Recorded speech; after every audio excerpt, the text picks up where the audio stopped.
It's time for Cats Talk Wednesday. Small town and big city joined forces.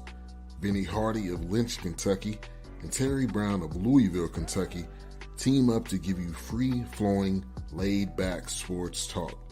Focus on Kentucky Wildcats, as well as pertinent information in the NBA, NFL, and Major League Baseball. That's what we do each and every week. Back in here, Terry, traveling TB Brown, Finney Hardy, Yeah, Cats Talk Wednesday, BS3 Network. Man, how we doing? How you holding up, man? doing good. I finally figured out, if you ever wondered, hey, I'm in an airport. What would happen if a tornado warning happened? I figured that out at O'Hare Airport last night. So they send you to the underground tunnels, in case you were wondering. Underground. Okay. All Yeah, right. Hey, that's between the concourses, only a couple thousand people. It was, yeah, only. it was not great. So And you then the got this. Wi-Fi went down. I was watching the game last night because I Okay. was flying back from Louisville.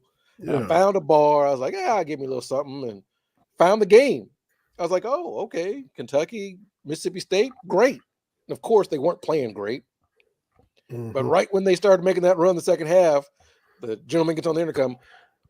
You need to shelter in place. Attention, O'Hare. And I'm like, where are we supposed to go? And they're like, get away from the windows. I'm like, the whole concourse is glass. What are you talking Right, for about? real. So I just followed the crowd. I was like, well, we'll see what happens. But safe and sound, safe and sound. So the tunnel's a little cramped with all y'all in Little, there. little, little cramp between between B and C is where I was yesterday. Terminal 1 between B and C. So So we that's where I got was for about 25 minutes. you got your Charlotte Douglas Airport story, and now you got O'Hare International. Well, just the That's right. That's right. I'm watching all these games. Yeah, because the Wi-Fi wasn't working, and the cell service was not great. So I'm just watching that ESPN, not the video feed, but like 2-point basket. I'm like, what is okay. going on here? It was ridiculous, man. And the past two games, man. First of all, I think we just hit another 3 on Alabama if we're keeping the record, and Justin Edwards going crazy that game, and Reed Shepard taking over down the stretch last night. And It's pick your poison with this team at this point. They figured it out. I think I've seen some numbers, and I'm not an analytics guy, but the defense has gotten markedly better. It's passed the eye test, and yeah, I'm excited, especially gritting out that game last night. They weren't playing great for a big chunk of it, but if you can win on the road, you can win on the road. yeah, and that's something to build on. I was Adu Thiero and Reed in the post game, and like, hey, glad to get one to go our way. We know what happened last week at LSU, and Yep. that didn't go our way, and to get it to go our way is good to get one. And it was, and they made it a little harder than it should have been once they broke them and kind of got up 8. You're like, okay, and then we're Yeah. tied. I'm like, oh, but Yeah. Reed did whatever he wanted to do. He hit clutch shots, hit his free throws, getting in the lane. The floater, which like you put on social media how much you loved the mid range. The mid-range floater, the worst shot that the analysts don't want you to take. That was Off a your game wrong winner. foot, off the wrong foot Yeah. too. Ooh. In isolation, it's a terrible shot. In isolation, it just is. But good players make terrible shots. That's kind of how it goes. So, Yeah. yeah, You gotta give credit to we love to if Kentucky loses or something, we just focus on what they did wrong. And to quote your guy Phil Jackson back when he was coaching the Lakers, I forget which time. One time they were asking him in the media what went wrong, and he was like, "Look, give them some bleeping credit. I mean, for real. Like, got to get the other team credit." The homie Josh Hubbard is a bad rascal too. He's like their Dillingham. He exploded. It was cool to see him and Reed on Twitter, game recognizing game earlier today, because we heard about him when they played in Lexington and he kind of struggled. He didn't have a good night, but he was up to as good as advertised last night, and did his best to bring them back, and he scared us all to death there at the end. Yeah, well, keep in mind, the SEC has not been known as a basketball conference, okay, historically. But it's not like Gonzaga in the WCC, where it's them and they're beating everybody by 20 points. Yes, Kentucky's been dominant for the last 40, 50, 60 years, but there hasn't been any cakewalks, right? Going down to Starkville and winning takes a little bit. Going into Baton Rouge and winning, going down to Athens. It's like, you keep in mind, Dominique Wilkins played at Georgia, right? Like, we had to do that be good. Charles Barkley at Auburn. Like, there have been good players and good teams. Just because they haven't, gotten to Final Fours or whatnot, doesn't mean it's walk. And last night was emblematic of that. Most people from outside the SEC sphere will say, Starkville, it's Mississippi State. That's a good, solid team. And can make the tournament and win a game or two. Like and that's Cal where said, a lot of these. They beat Tennessee and Auburn. Like Cal said, they beat Tennessee and Auburn down there. Yeah, already, so it's a tough place to play. So anytime you can get a road win, that's good. So I think the Cats are trending better.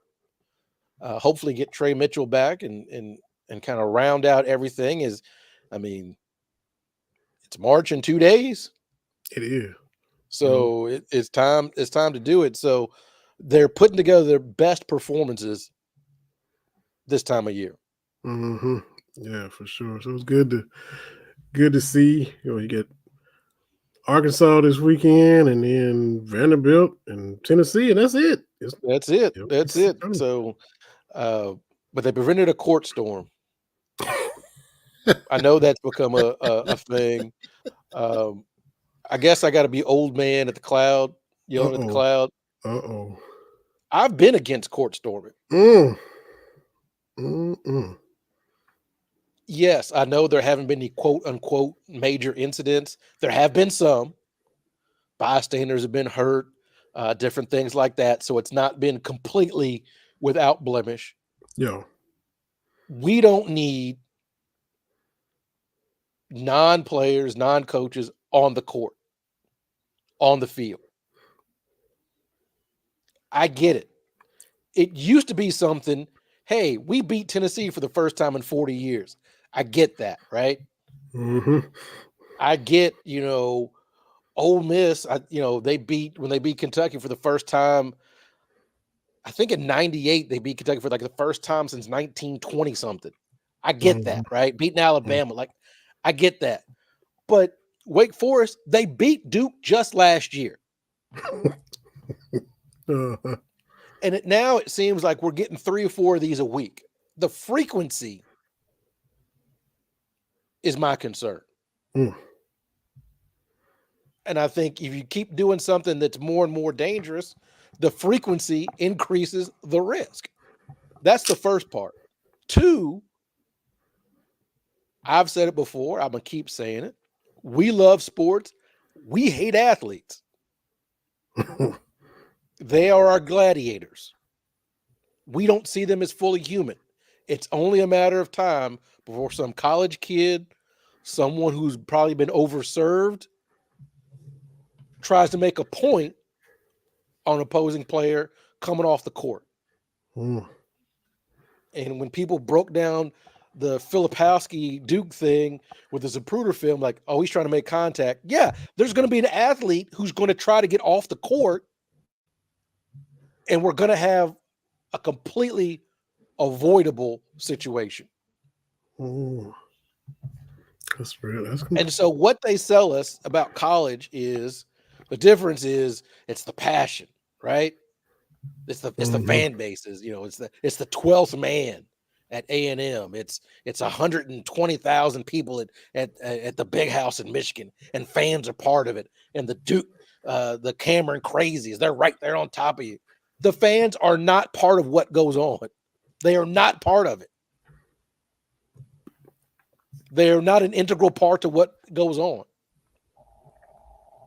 But we gas them up. ESPN shows it. Fox shows it. All that they run on the court. They gas it up. Mm-hmm. And we keep adding gasoline to the fire, and something is going to happen. And when it does, we can't be like, well, That's they make good points. And yeah, I mean that's my point. And also, I'll say it. You're African American. I'm African American, and I will say this: at no point in time in American history can 3,000 African Americans be a place they ain't supposed to be, and it be okay.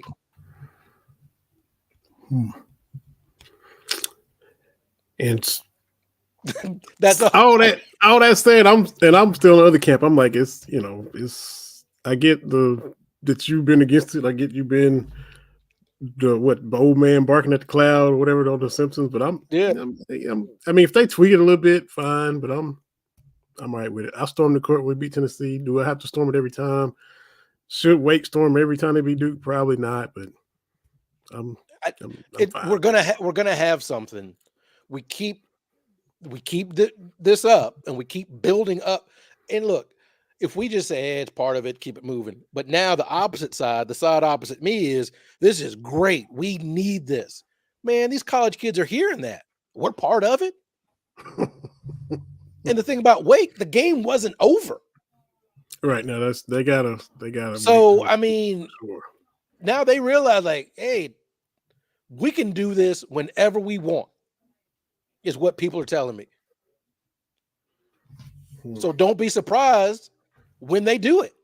That's all I'm saying is, when something bad happens, and I see the way we talk about athletes on social media, the sports shows, I see the way we treat athletes. Somebody gonna try to make a name for themselves. Some kid. Well, these athletes, like when Caitlin Clark, she tried to,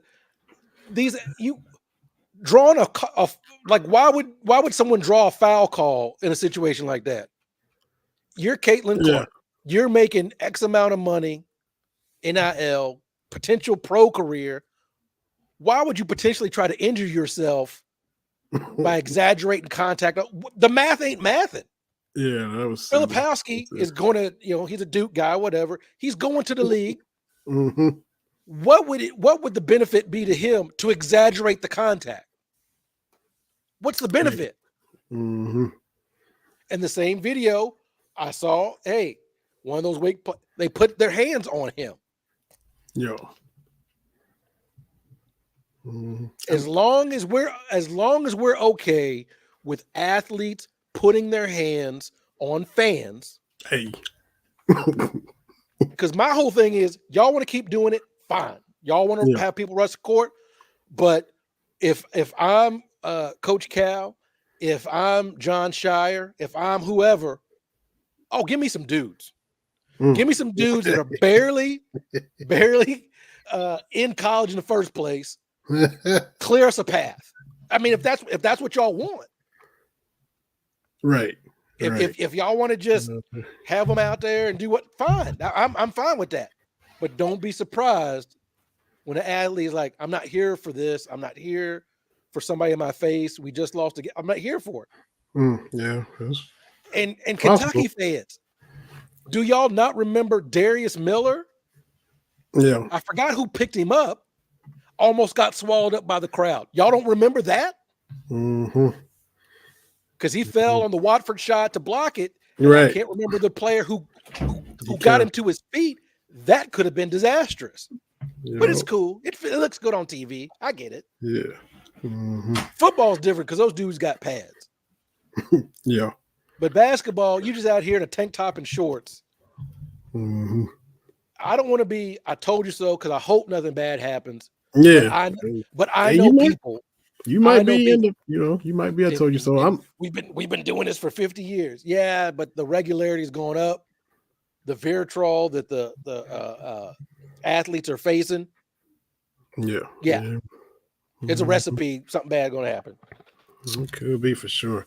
We got a couple of guests coming up too. We'll get to them in just a second. We got Scotty Fries, who it's got a nice little tune on Spotify about Reed and Rob. Saw him on these Twitter streets, and he's gonna come on and talk about a single he just put out a few weeks ago. Carol Smith, we tried her a few weeks ago, had a couple technical difficulties. Gonna get her back on as well. And I think she's a rep every game. It's her and her husband tweeting out that selfie. They like been season ticket holders for, well, we'll find out how long when we get her on here. Got to talk about the Autograph app 2TB. We partnered up with the Autograph app where you get rewarded for listening to our show, consume all sorts of UK content. The app, co-founded by Tom Brady, is redefined the fan experience by letting users earn points for the acts of fandom they take every day, like listening to this show. The Autograph Fandom app gives you access to all your favorite Kentucky content in one place and offers rewards like tickets, exclusive merchandise, and more. You already listened to our show, but now you can earn points and get rewarded for it. Absolutely. Head over to the Apple App Store and search for Autograph Fandom Rewarded and download it for free today using referral code CATSTALK, CATSTALK. The link in the code will also be in this podcast description. Download the app. You get points for every article you read, every podcast you listen to.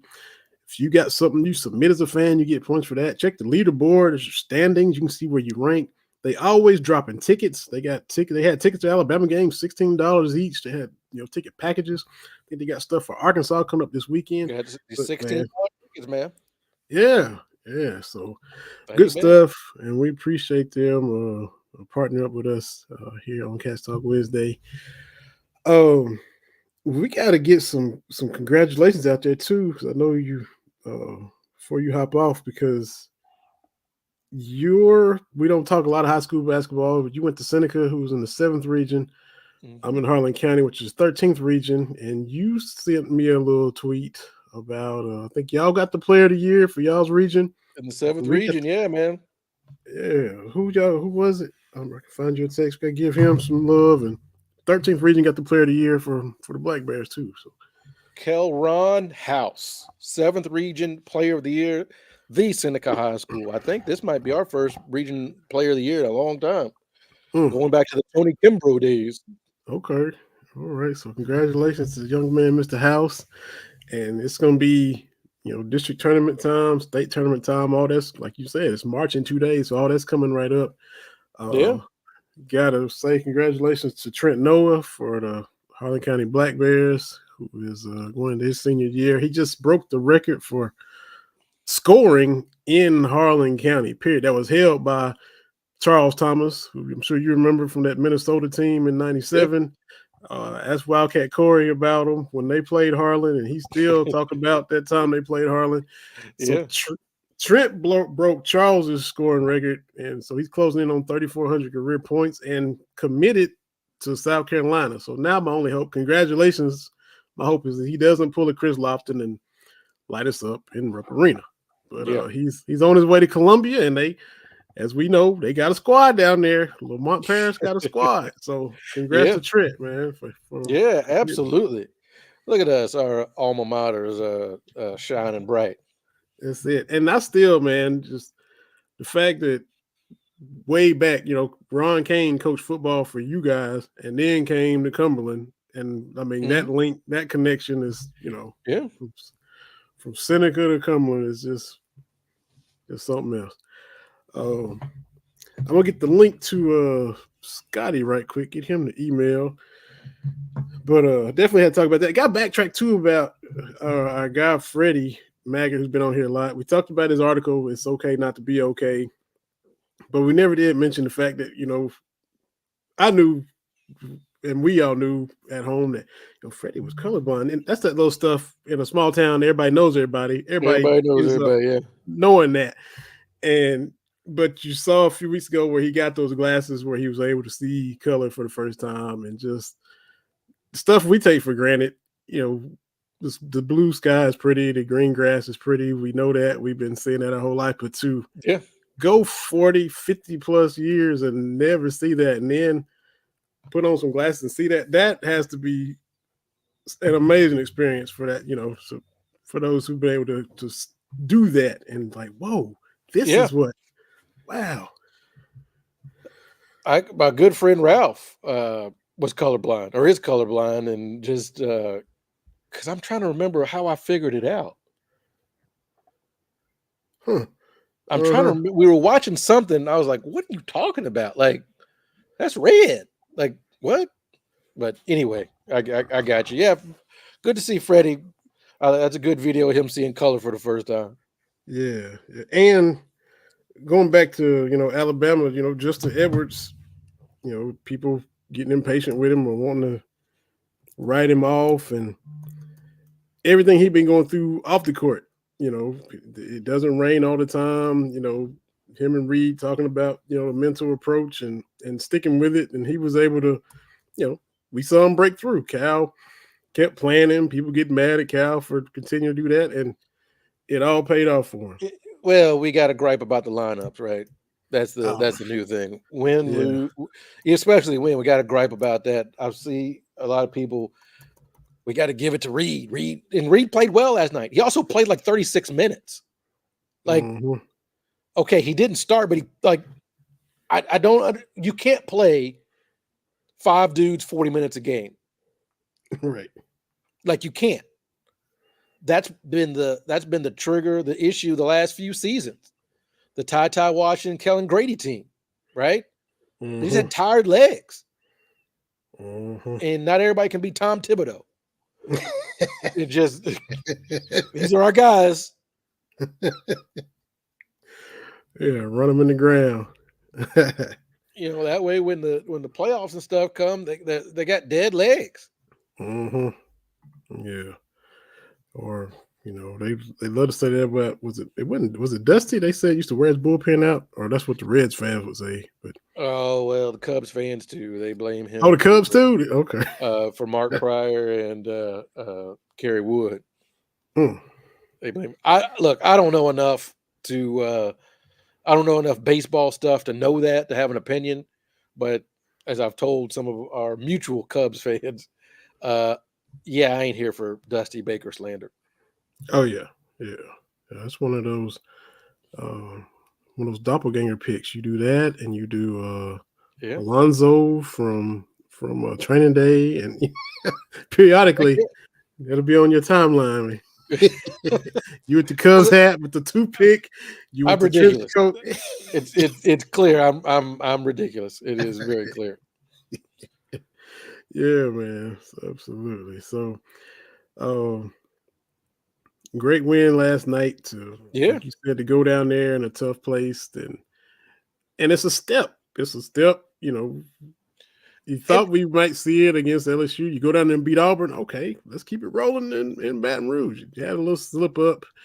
You beat Alabama down. Go on the road again. And like you said, it's tough on the road. And it's tough. But the thing is, the team hasn't been that far. Like, I know that close only counts in horseshoes and grenades, right? And there's no moral victories here. But honestly, a possession against A&M, a possession against Florida, a possession, was it 7 losses? However many, like Wilmington was off the rails. Okay. South Carolina off the rails, but the rest of them, even Tennessee, like, if we can get 2 or 3 possessions together, Gonzaga, like if we could do that. So it hasn't been like, what are we doing? It's like, we just got to figure out how can we put 3 stops together and score 3 times.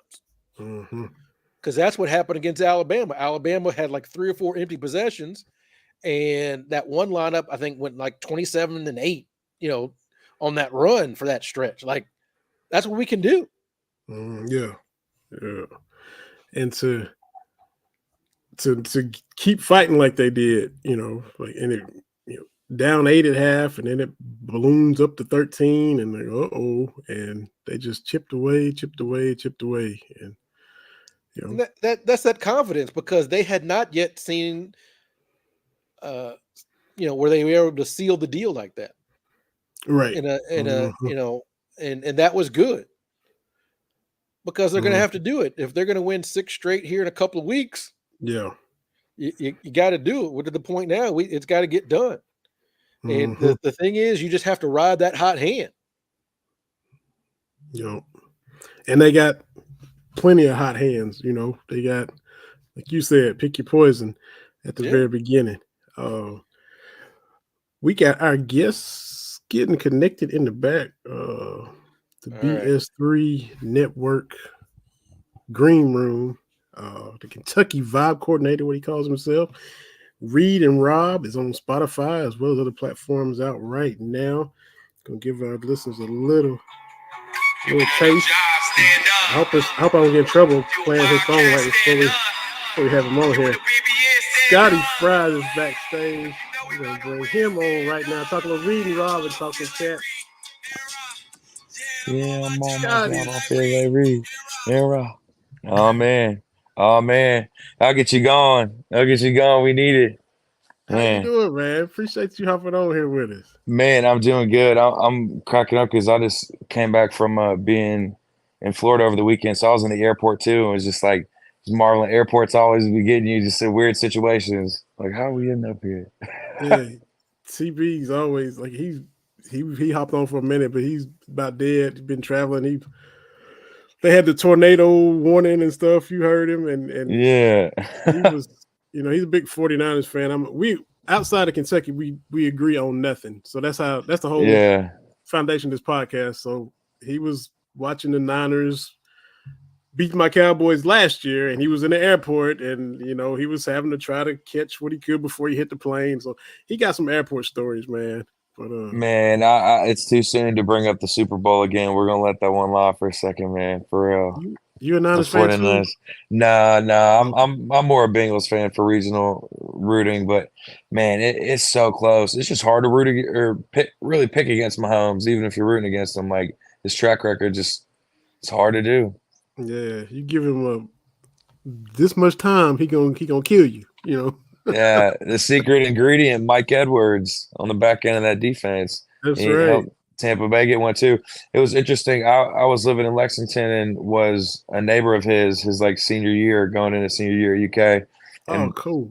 When he came back, I saw him in the parking lot and I was like, man, good on you for coming back. You're going to have a long career. And I'm telling you, like, he's been someone where people talk about Josh Allen, but he's been such a success story too. It's cool to see that getting a championship back for Kentucky purposes. Yeah, yeah, he got 2 rings, and the only loss Mahomes got in the Super Bowl, Mike was part of that. Then he went and joined them, got another one. So yeah, man. I know. When he joined, I had a feeling they may put another one on the board. So tell us a little about you, man. Are you from Kentucky? You from Lexington? Yeah. Man, I've grown up here in Lexington. My dad is a professor at the university, the UK, and my mom is a recently retired priest, Episcopal minister. But I went to Garden Springs Elementary, then on to Dunbar for high school, and then graduated from UK too. And I've just stayed in the area, wanted to be close to family, and two, because I just love Kentucky for real. I think outside looking in, if people haven't visited or don't know, they might have kind of their own perceptions or opinions, but man, we just have really genuine quality people, feel like really good kind of quality living and middle ground. I mean, all things being equal, it's just so expensive nowadays. I come back home to Kentucky for being in Florida. I was like, I'm glad I'm in Kentucky. Tell you what. And as sometimes, we see, maybe we're the last to see stuff kind of escalate, the poor people out in California where it's been expensive for years out there. And like you say, other places. And then you come back home and it's like, man, it is not as bad as it is in the Floridas or the Californias or the New Yorks or those places like that. So we miss some of that, which is a good thing. For sure. But yeah, no, pretty much grown up and spent most of my life here in Lexington, and I've done music for a long time too. So it's kind of funny that I've never had a UK one, but through the years, there's been some songs around the team and stuff like that. But like, I don't know, there was never a song really that I felt like was like great musically. It's not to say that this is, but I feel like people just rallied around like the John Wall song just because they love that team. Yeah. And people definitely love this team, but I pride myself on making something that I feel like would be catchy and actually like topically relevant. So the feedback's been really, really awesome to see. That's good because you hit the nail on the head. There's been songs throughout the years. I mean, Joe Hall did a country song way back in the day. I think so. I forget the name of it. I probably could Google it, and I think there were songs about Jack Givens and stuff in the '70s. I mean, it's Yeah. look, you know how we are as a fan base. The passion's always been there, uh, whether the music hit or not. But there's been songs about teams through the years. So I think I saw somebody retweet you or something. I was like, oh, okay. And so I was like, I gotta give this a listen. And then followed each other. I was like, I get this dude on the show, man. And like you said, it sounded really good. And I'm an old head, but you hit it, man. You It's nailed it. one of those things that's interesting because the feedback I've gotten from people too has been kind of a wide swath, and a lot of people that don't even really like rap or hip hop necessarily, but sometimes there's almost a barrier to entry. They feel like they're maybe not culturally hip, or they're like, I don't know what they're saying, so I can't like get down with it. But like having something where it's like rap, but it's also like topically relevant, where they're like, I get what they're talking about. He's talking about the players, etc. It's fun, and it's open ended where people that aren't even fans of UK have responded to me like, my dad's named Rob. I love this song. It makes me think of my dad. I'm like, yeah, it's great. Like Oh, serious. wherever it reaches you. So you getting the every man with it. Yeah. Yeah, for sure.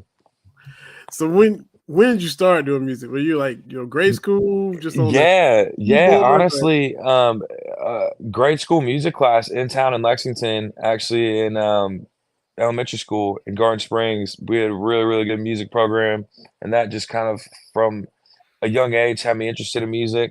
And my mom being in church, and my dad also was singing in choir. That kind of like was something that I came to naturally, and also sung in choir too. So I was drawn into music, but it was really kind of ironically enough the golden era of hip hop, and like seeing Chappelle Show, most Def on Chappelle Show. That was the first thing that really got me into rap. Where I was okay. like, okay, this is awesome, and like Yeah.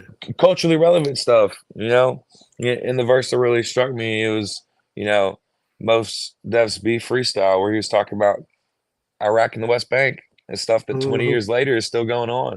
And it's like, man, Mhm. music is so enduring where you don't even know sometimes how relevant or relatable it will be down the line. And Yeah. that's such a powerful thing because UK has such an exciting and connected fan base, and we rally around something like that. It's almost like the team does too, and like everyone just feels that energy. But we really seen that this year, and I mean the songs write themselves. Every time Reed and Robbie get in the game, it's like, man, they're on a job. They be getting it done. Yeah. So that's what I was wondering too, because this like reading Rob, you released it in what, January? Is that when? Yeah, and honestly, it was really probably like midway through non-conference season where I was just thinking about. But after one of our games, I think it was maybe the last one before we played North Carolina. It's either Wilmington or in between. But that hook was just in my head. I was walking my dog. He's over on the couch here, but I was just like picking up trash. I was like, yeah, I'm on my job. Yeah. And one of my friends, Paul Miller, one of my best friends, he knows some of the people over at KSR. So he's like, well, if you drop this, then I'll send it to them and see what they think. But I still had to find the beat, and I've released over 100 plus songs, over 8 Yeah. plus projects, and done shows like Mike Jones and Afro Man, and like kind of all across the board. But it really is finding that right beat or that backdrop to make it good. And like we were just on YouTube scrolling, and like the second beat we found was like it was just it. I turned and was like, I think this is it, man. And it just came together really quickly. I recorded on the first Sunday of this year. God's plan. I don't usually record on Sunday, but things are good. We are like, man, we got feeling. I told my engineer, I was like, man, I think we might have one. So I mean, that was wanted to ask about the creative process that you're going into now, because I was telling my little boys that I was going to have you on and was playing it for them, and it's not like they're juniors or seniors. They've only been, we knew Reed was coming, we knew Rob was coming, and Yeah. then like you had to wait and see if they were going to be good, or did it just hit you like the first game they balled out, or when did it It become was a kind of, thought in your mind? to be honest, the hook or music is kind of a life imitates art, where like I'll think of something and maybe a song will come, as most artists or people kind of have. And my dad wrote poetry even before I was born, so a lot of that's kind of a natural instinct where I'll have an idea or hear something, that'll maybe formulate for a couple weeks or months or whatever maybe. But to be honest, it was all the way back to like Global Jam in the summer when they were Mm-hmm. playing and how they looked, and like, Reed's like first games where he's blocking shots and getting steals and dunking, and everybody's like, okay, he may actually be really good. Mm-hmm. And then in the blue and white game where Rob scores like 40 something points, you're like, okay, like it might be really, really good. And it's weird because, as a fan base, UK is such a knowledgeable fan base that it's Yeah. easy to think or see stuff and like, well, how'd you do that? Or you didn't cover that closeout or missing the pick and roll or whatever else. But in the heat of the moment, it's hard. And like, you got to trust in coaching and practice to get those things together. And, win, lose, or draw, we kind of learned from the lesson of last week at LSU by how we did it with this one is like, hey, we clawed back at the end, but this time we got the buzzer beater. Mm-hmm. Mm-hmm. And just to be able to see that progress, I think a lot of us, it's a little stretch where they were 6-6 in their last 12 up and down. I think a lot of Yeah. people thought, well, okay, they figured it out at Auburn because you go down there and lead from wire to wire Yeah. and beat them for their first loss on their court in who knows how long. It thought, okay, well, we roll to LSU and just keep it going, and you end up and you had a 15-point lead and just couldn't knock them out. Yeah. And Yeah. so you bounce back and just destroy Bama, and then you go to Starkville, who they've beaten Tennessee and Auburn there. So it's going to be tough going in, and then to get down 13 and then fight, man, that was, Well, they're growing up before our eyes, and I'd said it where if they're representing us and they got Kentucky on their chest and stuff like that, then as a fan base, we got to support them too and rep them, be like, hey, like win, lose, or draw, like do your best. And when we were playing at Ole Miss to start that streak, we'd lost 3 straight at home, and I got some tickets from a partner and friend of my real estate office, my boss Michael Prather, and he gave me Cecil Arena. Was like, hey, I can't go tonight, but I thought you might like these. My son likes your song too. Like, hopefully good luck charm. And I was in there behind the basket in the first half when Ole Miss was playing, and they said the players only meeting we're talking about, and I really believe they did. I mean, I don't care to be out in public and cheer. It's a game. You're supposed to.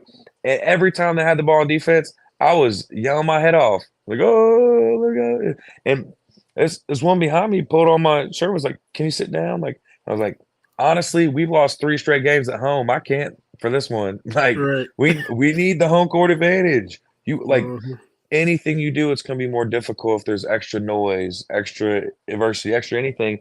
And for all the greatness of our fan base, we often in home games are just kind of waiting for the show to be put on instead of like cheering start to finish. And that's not a question when you watch Kansas come on or Duke come on or North Carolina come on. It's rowdy the whole time. And I think that would have made the difference in 1-point losses to Florida and narrow misses to Gonzaga and all these other ones, and not being healthy the whole time too. Did your enthusiasm rub off on any of those around you, or were you in a minority where everybody was like, man, sit down? Because the lower bowl has that reputation I'm glad for all asked the that. wrong reasons. I'm glad you asked that because it did. And a couple of people by me were cheering too. But the woman, I didn't get her name, she kind of pulled on my shirt and asked me to sit down. And this happened also a few years ago when I was attending a Mississippi State game. And they said, can you not cheer so loud? And I said, hey, I mean, if we're here, we got to make our impact felt. And I was like, if you don't want to cheer as much, then you can watch from home. But like, that is sports. That's literally a sporting event. Like, if you're at the game and you didn't cheer, then I feel like you can't complain about the outcome because you didn't necessarily do your part to maybe influence it for your team or who you're rooting for. So you're saying the fans at Mississippi State, with all that cowbell, ask you to quiet down? No, so not at Mississippi State. This was the time when we were playing Mississippi State in Lexington. So this was maybe like Keon Brooks' freshman year. But even funnier because it was a Kentucky fan who was like, hey, can you not be so loud? And I'm like, I don't know if this is ruining your experience, but like, I hope you would also want to cheer equally so we can get an end result we want. Like, we need some fan support. Yeah, to have that raucous atmosphere that Kentucky has to face every game on the road, every time. And it's interesting because, kind of that mystique is gone when we lose those home games or the way that we have. But all these ones were ones where you look at it, it's like the performances were there. The the Florida game, Reed and Rob both at 20 points. Ugana almost had a triple-double with like 16 rebounds. I mean, they're playing really well, and they're learning through his mistakes, which is a reflection of the SEC having 6 top 20 teams. It's just a better league than it's been the last few years, and I think anybody that's really a basketball fan can see that. Yeah, as what Tennessee and Auburn just started, it's 14-13 Tennessee, but Auburn, top 15 now for the past few years because Pearl's got them turned around. Like he did the same thing at Tennessee because they were in the trash before he got there. So hey man, it's wild to see, right? Because we have these entrenched coaches, and across the conference now, I feel like it's the highest level of consistent coaching quality that's been there. And I mean, I love Frank Martin, and then you see Lamont Paris, and he's maybe even better. It's like that's a big upgrade for real. Yeah, I'm from Southeastern Kentucky, born and raised in Harlan County, and all the high school I went to, Cumberland, is consolidated now. It's one big county school, Harlan County High School, and Trent Noah, who was 13th Region Player of the Year, committed to South Carolina, and so now my hope is he doesn't pull a Chris Lofton on us when he comes back to play the Captain. I'm telling you. Well, that's the one thing for me where there's been a lot of pictures posted today too and stuff showing like Reed as a little kid and like in a headlock with, DeMarcus Cousins and like there's pictures of him with Karl Anthony Towns. And, everyone just assumes that he's going to jump to the draft and like the NBA money and whatever else appeals to him. And I think being a legacy recruit, the son of 2 basketball kind of studs and like a 2-time national champion, I think getting a championship for Kentucky as a lifelong fan and now player may mean more to him than getting that NBA check because that's pretty much going to be there regardless. And I think that you always pray for health and good things, but that kid's just destined for stardom. Like he has that extra it factor you can't coach. And just flat took over last night, man. Just especially last minute of the game, like the blocks, the steals, and even when he had the turnover, he's so quick to make up for it. Yeah, absolutely. So who was your favorite player growing up? Lifelong Kentucky fan. If you had to pick, maybe it's putting you in a tough spot, but who? Man, I know. I actually am friends with him now, and I'm blessed to have this relationship. Ramel Bradley is one of my all-time favorite players.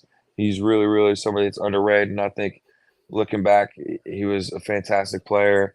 But, man, that's such a good question.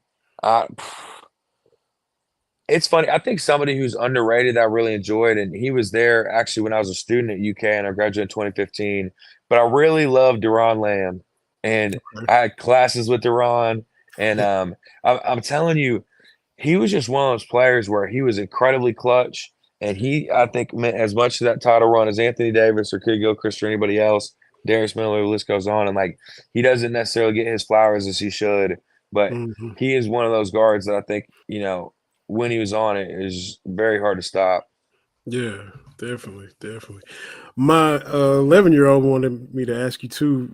You already answered the first part that this was Reed and Rob was your first UK theme song. Do you have any more UK theme music in the work? I don't have any as of now that are recorded, but I've had other people ask for stuff like that. It's funny because in the creative process when stuff is just in the moment, it comes together naturally. And I think sometimes people maybe fall, into the trap of trying to recreate the same thing or maybe catch lightning in a bottle twice. And what's funny for me is I have a long catalog of music, but, this is one of my first songs that is just outright no cuss words. And not by design, but, you might slip in one here or there. And it was awesome to see a song that people reacted to for the music and also the content that didn't have any kind of cussing in it, because it goes to show you don't necessarily need that to display the wordplay or lyricism. And that's something I've always taken pride in too. But I don't know. I mean, maybe a Dane Key and Berrien song for the Okay. Some Brock Vandegrift. Dane and B. We'll see. Man, oh man. Liam Cohen, like I said, I was down in Tampa Bay. I see why he headed down there. He's like, you know what? I'm getting out of town. I'm going. Man. So yeah, he was persona non grata there in our neck of the woods because of that. Well, you the one said nobody made you say I'm gonna put down roots here. He said that and Yeah, then yeah. left. It's So. weird when you say that kind of stuff too, and I don't know, Mhm. but you know, I think that's something that we don't necessarily appreciate. Is just like the difficulties of winning at a high level in sport. And when you see Nick Saban leaving, where he has 200 wins and less than 30 losses, it's like, yo, like you got the organization top to bottom, and it's hard to have a juggernaut because you're counting on, a bunch of egos coming together and meshing, people's work ethics, everyone being aligned for the same goal. And I think what's been so awesome for this year's team, the fan base, is you can see how passionate they are and how much they care for each other. And I That's for mean, sure. their smiles on their faces and reactions when they're winning, stuff like that, like just has that feeling of a special season. And Mhm. the last title was in a leap year too, so I think the stars might be aligned for us. Yeah, you're right. You're right. Well, man, Scotty, definitely appreciate you taking the time to hop on and getting a message from a dude you don't even know about hopping on, and you were kind enough to do it.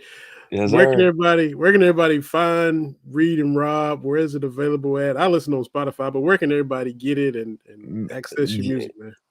As you said, on Spotify or anywhere else, and that's spelled like the player's names, Reed, and then the and or ampersand symbol, Rob, and YouTube, SoundCloud, Apple Music, Tidal, any kind of platforms like that where you may listen to music, Amazon Play, stuff like that. It's on there.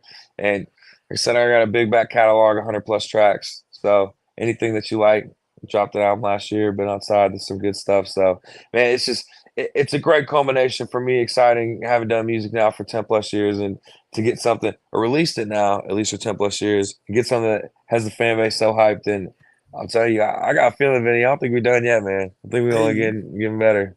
you're on to something, man. You're on to something. So yeah, keep it Yeah. going, and I'm definitely looking forward to the next one.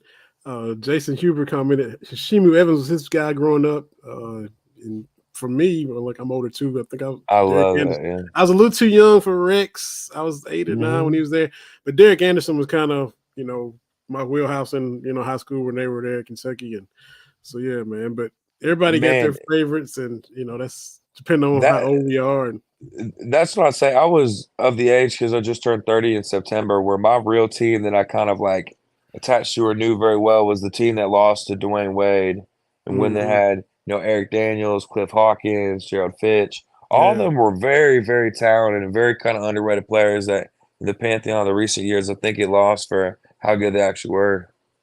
Yeah, absolutely, man.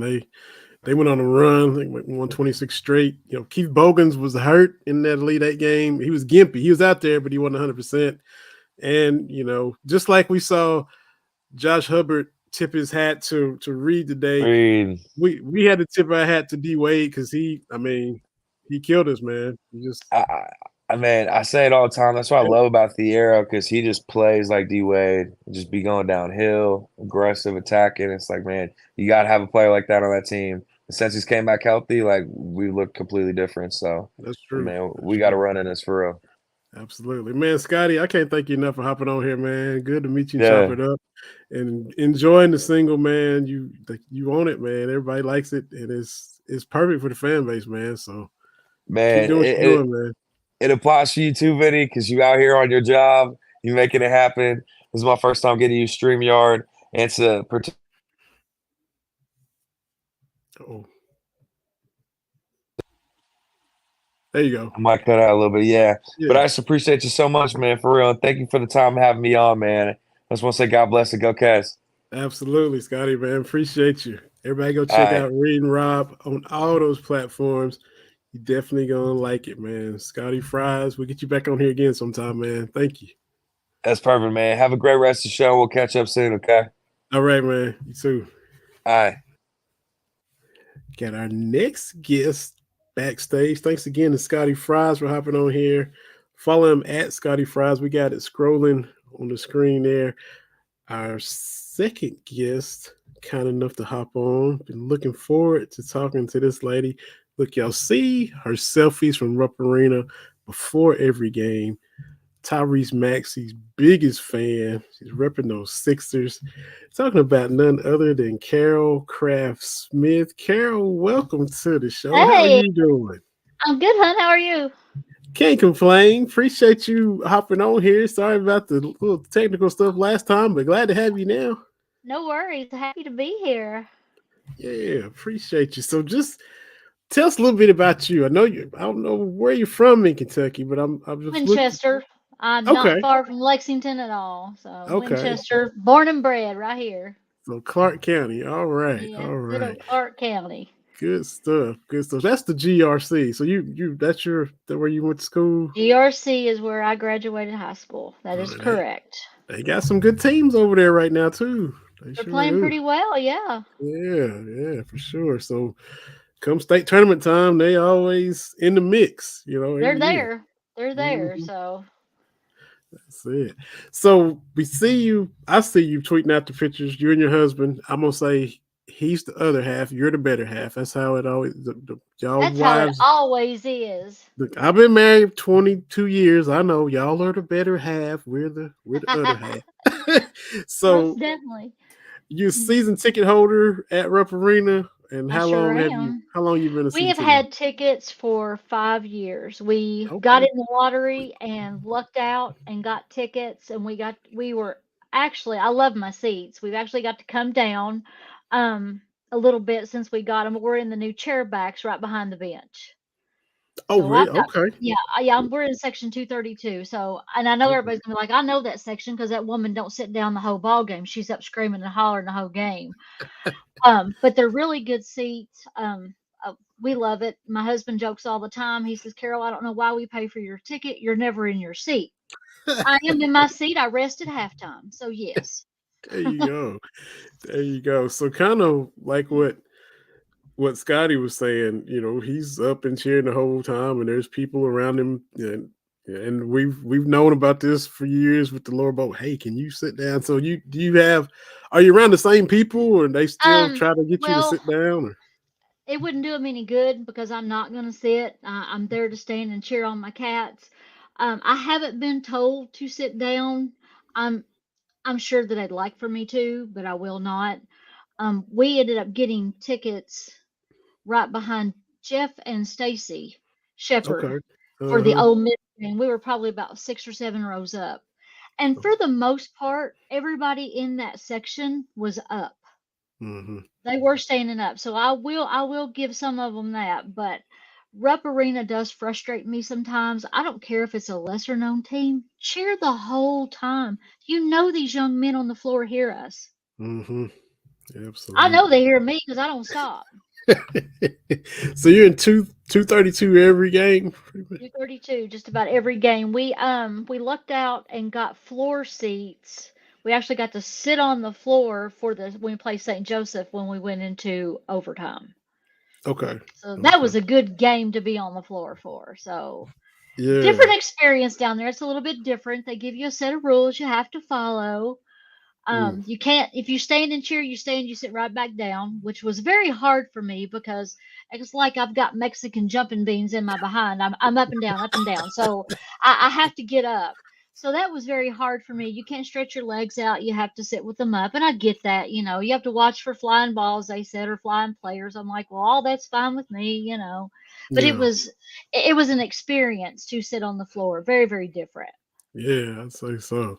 So if I get up there before the season's over, I'm gonna swing by 232 and holler at y'all then. I All have you to. gotta do is holler at me. I'll holler back.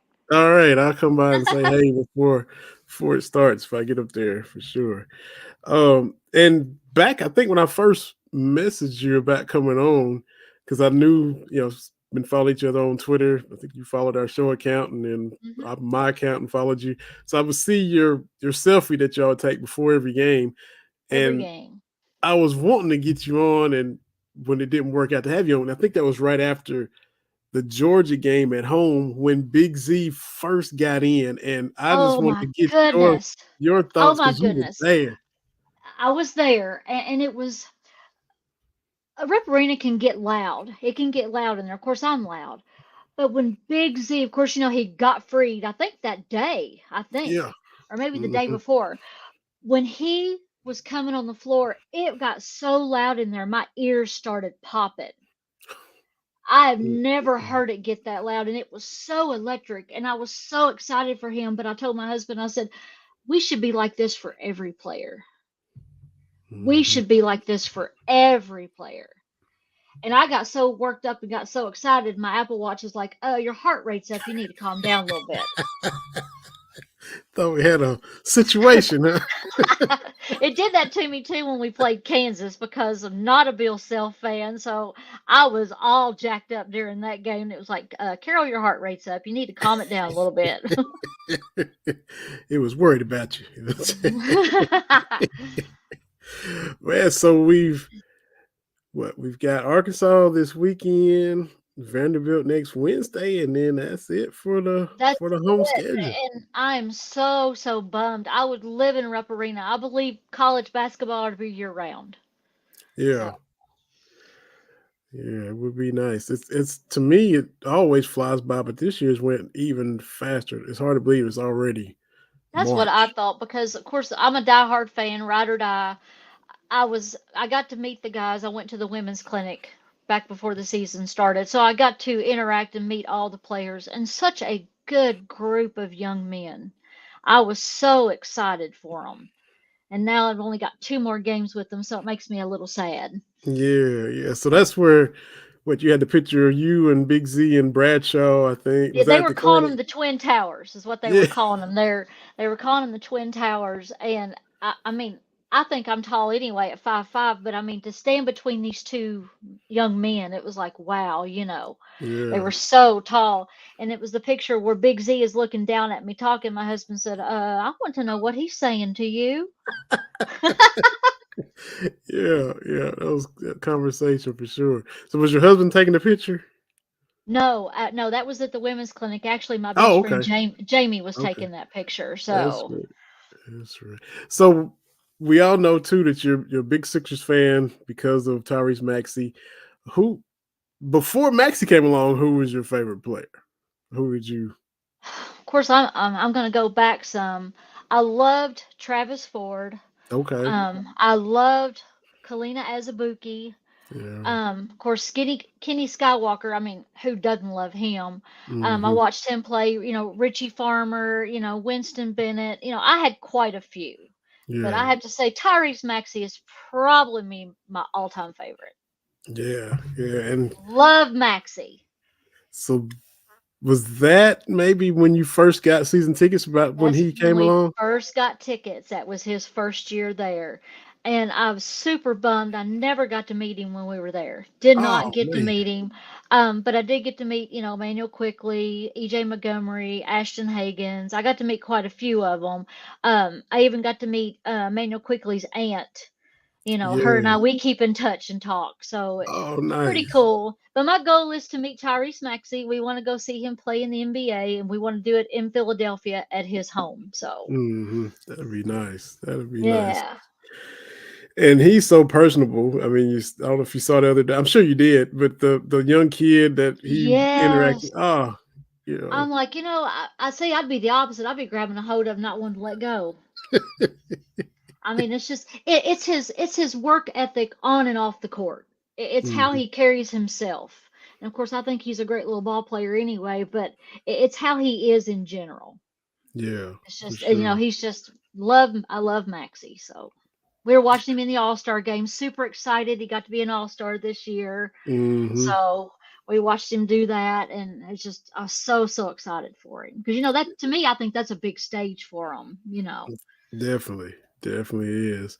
There's a lot of casual fans that don't watch or tune in for that, or that. Yeah. Yeah, for, hopefully, for his sake, I hate, Embiid keeps getting hurt. I hope he can get back healthy because they got a good team and, they were rolling right along and maybe he can still come back and be all right for the playoffs because, you want to, Jamal Murray won a championship with Denver and Yeah.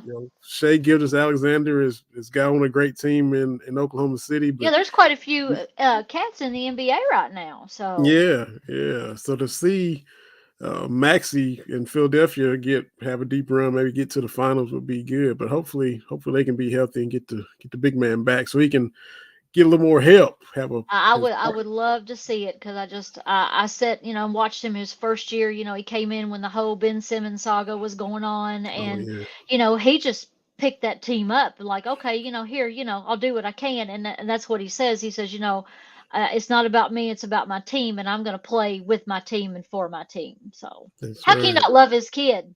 You're exactly right. You're exactly right. Um, did you have an NBA team before Maxi? No, I just kind of followed, the Mm-hmm. cats. I'd follow Yeah, them around, and just keep up with who was playing, who was doing what. But as soon as Maxie made it, it was like, okay, this is where I'm that's at. it. So, That's and it. and if he's traded, of course, you hear the trade talks, oh, he's going to go such and such. Well, I'll be that fan now. So, Mm-hmm. And so just to see, like you said, him doing so well, and now he's got the the Maxi on the Mic podcast and yep. all that. Just and you probably are his number one fan. I think you got that wrapped up, Carol. Well, I'm trying.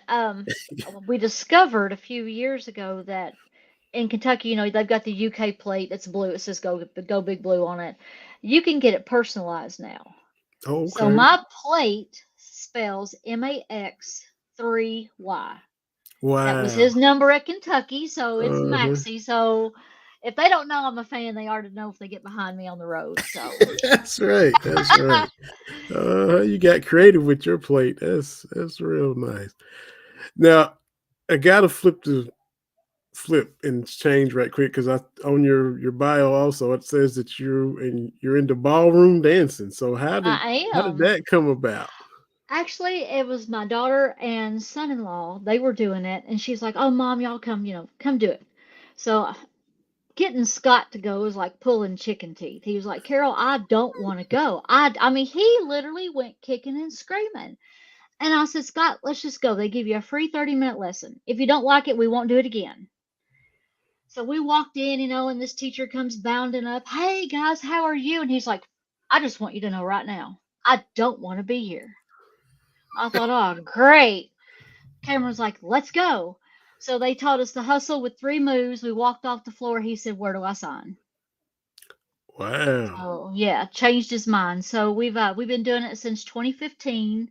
We've been competing probably for we started competing I think in about 2016. Man. We're back to dancing together. We were dancing apart for a while. So Hmm. we were competing against each other and we're both highly compatible. So I So mean y'all we just yeah, so we're out you for blood had against each other. so you had a partner, he had a partner, Uh-huh, we did. and y'all would be in the same competitions We competing would against be in each the other. same competitions. So okay, how many times did y'all go head to head in competition? Do you remember? Well, the last comp we done was down in Knoxville, and we competed against each other. And when they were announcing scores, when they called your name, they announced your score, and the best score was 60. Hmm. I looked at Scott, and when they announced one of the girls in our studio, she got like a 52. I'm like, "Oh, great! I'm gonna get like a 20." Hmm. So we're waiting, and they call my name, and my partner comes and gets me, and she said, "Your score is 60." She said, "I enjoyed watching you dance. Your syncopated hustle," she said, "was amazing." So Wow. I'm kind of just dumbfounded, walking back to my seat. I'm looking at the score sheet and I'm trying to figure it out. Okay, how did I get a 60? I'm grateful, but how did I do this? So they call Scott and him and his partner's walking up and she said, "You have a 59." He said, No. Get the music back on, put us back on the floor. We are highly competitive. You have to do another dance. He said, "I Wow. cannot be 1 point behind her." So, yeah. So that was So, fun. so how many do you yeah, who like overall while y'all were going head to head, who won more? Who you In honesty, I'm gonna have to give it to Scott. I oh mean, man. he has a lot of fun on the floor. He loves doing it. Of course, I love doing it too. But I mean, when I walk out, I get nervous, because Mm, especially when we're at a competition, we have been fortunate to get to train with pros. So you oh, have these pros judging you, and to mm, walk out and look up and see a pro, you're like, holy crap, I mean, there's this pro here, and it'll make you nervous. I mean, and one little step, on the floor, they take points off. Like for my hair, like my hair right now is down in my face. My hair is literally glued to my head. They put Elmer's glue in my hair. They glue it to my head because if hair falls in your face, that's points off. It's yeah, ballroom is a whole different ball game. And anybody that says it's not hard, they need to come dance, because I thought, I'll follow. This is good. I could lead. They did a lead and follow workshop where I got to lead. I did a bit more know what I was doing than a man on the moon. So then you said your hair's glued. It looks like you got pretty long hair too, does it? I do have long So hair. you have to kind of get that situated before you go. Well, and they just started a few years ago letting you do half up and half down. But again, it has to be off your face.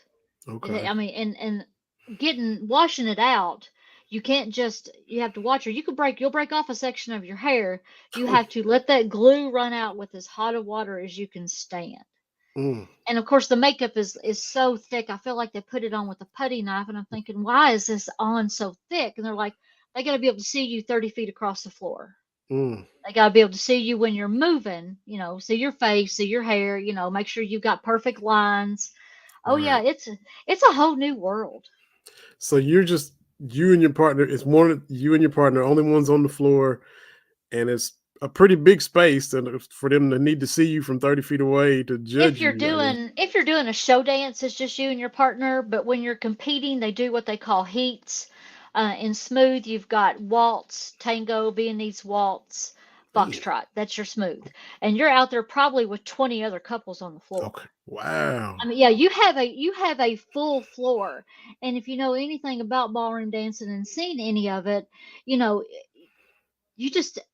take it, and that's where the man comes into play. Your leader, you have to follow him, because he's going to take you and put you where you need to go on the floor. Okay. Not where you think you need to go. So, and it's the same thing, in your rhythm, you've got hustle, cha-cha, rumba, swing, salsa, and mambo. You'll have 20 to 30 couples out there on the floor. Man. So, yeah. So where are you? You said you traveled to Knoxville. Where are you? We've been to Knoxville. We have, Atlanta was the first big one we did. It was a real big one. It was in Atlanta. And it was so cool, because your amateurs, which is what we are, they danced of a morning and stuff, and then your pros danced in the evening and did their pro shows. So it was really cool to sit there and watch the pros dance in the evening and be like, I was on that floor this morning. I got to dance that floor. So it was really, really cool. So, and yeah, you get to wear the fancy dresses. I have a dress designer who designs my dresses. By Scott and I, our last name being Smith, we use the song. Oh, Scott just commented. Yes, I remember. She's 1 point ahead of me. Yeah. But we use the song from the movie Mr. and Mrs. Smith in the movie The Assassin's Tango. So Scott and I actually have a show dance to that, where we fight on the floor, so to speak. I have a dress that's got a slit in it, and I carry a little toy gun and a garter on my leg. And, yeah, and we get to fight, so to speak, on the dance floor, which is pretty cool. Yeah. That's awesome. And you got a 1 point lead. So with y'all being as competitive as you are, how was the car ride home, depending on whoever won or lost, with both y'all wanting to win? It was really good. We're very, very supportive of each other. We might be competitive, but if I'm not on the floor at the same time he is, I'm just like I am in a UK ball game. I am up cheering. We call him Sparky. That's what we call him on the dance floor. I'm like, go Sparky, get it Sparky. And I usually wait till it's quiet so he can hear me. But we're very much, we cheer each other on. So it's not too terrible. I don't usually rub it in his face too much, because I know that he's coming after me. Yeah. If we ever decide to dance apart again, I know he's coming after me. So I know that it's going to be on. I'll have to bring my A game for sure. Yeah. So how long y'all been married? We've been together for 24 years, married 22 in March. Okay. All right. Yeah, right around be 23 for us in August. So yeah, right there about Yeah, at the same time. yeah. Well, good stuff, man. Thank you for educating me on the ballroom dancing. And It's fun. You ought to try it. I mean, like I said, he went kicking and screaming, and he'll tell you he went kicking and screaming. But it was something that, and at first we just got into doing it, just something to do together. It was fun. We got to, meet people, hang out, and then we started, working on, competing, and when you're getting ready for a comp, it's nerve-wracking. mm, I mean, it is nerve-wracking. The first show we did a show dance, and that was the Mr. and Mrs. Smith Tango. And we were doing it in our studio. You're doing it for your friends and family that are there, and we walk up, and I'm taking my spot on the floor, and somebody, was like, "Oh, you go, Carol, get it." And I'm like, "I got this." Well, the second I got into frame, I was just shaking. I shook the whole time. And Scott's got a hold of me. He's like, "Oh my God, she's shaking. What am I going to do?" And I mean, I was a nervous wreck. So I've always got the jitters when I take the floor. So right, right, usually about the second to the last dance, I'm good. So right. Exactly. Well, good stuff. Good stuff. Appreciate you taking the time to come on and of course talk about the Cats for sure, and love the Maxie and cats. the Georgia game and this. I mean, this I tell Alabama you what. game. The Alabama. Oh, that Talk about the Alabama game too before you. Since I tell you what. I looked at my husband, when the game got started. I said, "We're winning this game." And of course, we got a few people. We have some people behind us. They're the best coaches in the business. I don't even know why we have Coach Cal. I'm telling you, they are the best coaches in the business. I don't know why we got our coach. And sometimes I just want to turn around and say, "Will you shut up?" But I don't. I keep on. I just keep on cheering, drowning them out. But I knew we were going to do it because I could see it in their faces after LSU. I mm-hmm. knew we could do it, and it didn't help. I had Alabama people around me, and I thought, I really gonna have to be good, and I don't want to because I always tell my husband I'm gonna behave, and I never do. So, but to watch them, to watch these kids on the floor, it was just you could see they wanted it. You could Yeah. see they wanted this win, and I really hope we get Trey Mitchell back. For the last two home games, I don't know if Mm-hmm. we will.